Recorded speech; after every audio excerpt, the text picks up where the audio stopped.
একটা পদ নিয়ে এসেছি। নমস্কার। Chicken nugget.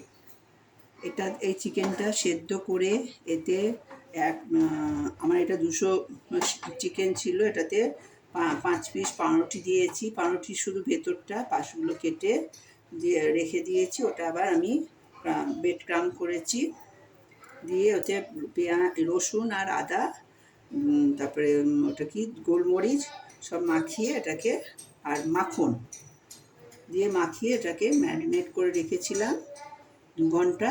তারপরে এখন আমি এখানে ব্রেড ক্রাম্ব করেছি, গুঁড়ো করে রেখেছি। এখানে খানিকটা চিকেন নাগেট তৈরি করেছি, আর এইখানে কর্নফ্লাওয়ার আর ময়দা গোলা বানিয়েছি। এবারে আমি ভাজবো।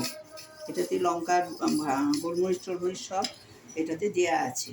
আর এতে কিছু দিনই শুধু নুন দিয়ে, ময়দা দিয়ে আর কর্নফ্লাওয়ার দিয়ে গোলা বানিয়েছি।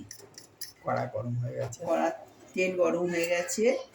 এটা হচ্ছে গোলমরিচ ছাড়া আমার নাতনির জন্যে। এটা আমি ভাজছি আগে।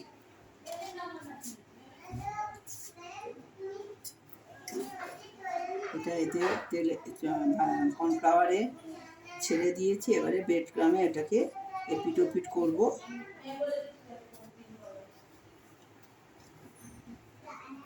এটাকে ভালো করে ঝেড়ে নিতে হবে, বেশি ব্রেড ক্রাম্ব লেগে থাকলে শক্ত হবে। এবারে ছাড়ছি।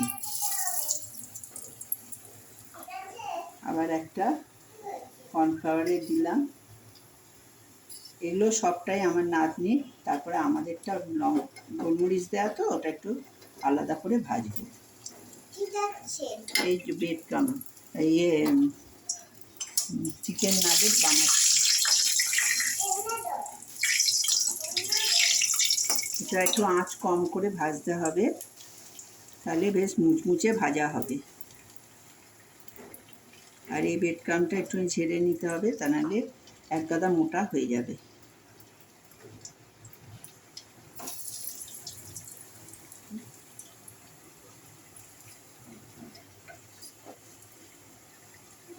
এই তিনটে আমি একদম আলাদা করে ভাজছি, ভেজে নিয়ে সরিয়ে দিয়ে তারপরে আর অন্যগুলো করব।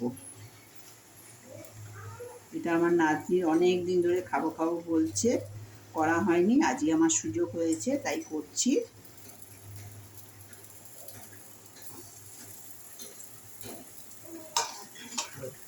এটা ভাজা হয়ে গেলে নাতনিকে দেবো, ব্যাস আমার স্যালাড দিয়ে নাতনি খাবে।